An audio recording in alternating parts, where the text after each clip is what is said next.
পয়েন্টে তো আসলে সেই জায়গাটাতেই তারা যখন খেলছেন না, যারা সুযোগ পাচ্ছেন, সুযোগটাকে যদি সেভাবে কাজেই লাগাতেন, like Will Young and Rachin Ravindra did Daryl মিচেলকে রিপ্লেস করে, সেক্ষেত্রে তো হয়তো মাহমুদুল্লাহ মুশফিক অটোমেটিকই আসলে তারা হয়তো না এই সত্যিই বলতে চাই, সবাই বলে কি জুনিয়রদের সুযোগ দেওয়া সুযোগ দেওয়ানো উচিত, অন্য কিভাবে সুযোগ দিবে? মাহমুদুল্লাহ পরপর 4টা 50 হয়েছে, আরেকজন যদি লোকালে হয়তো রান করতে পারে, কিন্তু ও যদি আজকে ওকে সুযোগ দেওয়া হয়েছে, অলরেডি সে 20টা ম্যাচ খেলে ফেলেছে, তো ওই জায়গায় মাহমুদুল্লাহ একটা খারাপ করতে অন্য সুযোগ দেওয়া যায়।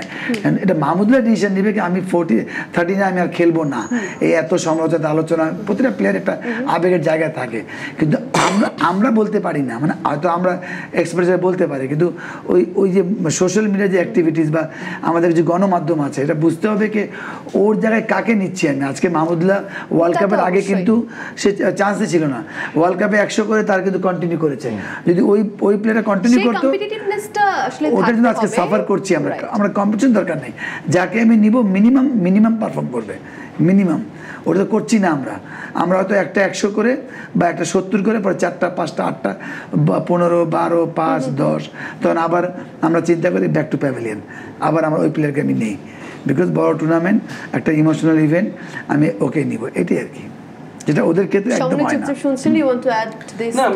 আই থিংক জাভেদ যেটা বলার চেষ্টা করছে যে আমরা বলছি যে কেউ সরছে না কেন, কিন্তু যারা সুযোগ পাচ্ছে তারা কি ওটাকে ক্যাপিটালাইজ করছে, ওটার আর they making the most of it, that is the question. But আরেকটা বড় ওকেশন কিন্তু আজকে 300তম ওডিআই কার? বিরাট কোহলি। ইয়েস, বিরাট কোহলির 300তম ওডিআই আজকে। সো আমরা মানে দেখেন এটাকেও আসলে ভালো পজিটিভলি দেখা উচিত, সেলিব্রেট করার মতো একটা বিষয়। ফিফাও তাকে নিয়ে পোস্ট করে, রাইট? সো এবং যেখানে আমরা বলছি যে কে রেস্ট করবে কে করবে না, যদি মানে আনফরচুনেট কোনো ইনজুরি না হয়ে থাকে ওর সাথে এটা কোনো অপশন না। এবং মজার ব্যাপার হচ্ছে 2017-তে 200তম ওডিআই খেলেছিলেন Virat Kohli against this opponent New Zealand, এবং সেবার তিনি সেঞ্চুরি করেছিলেন। So what do you think আজকে কি বিরাট কোহলি জ্বলে উঠতে পারেন?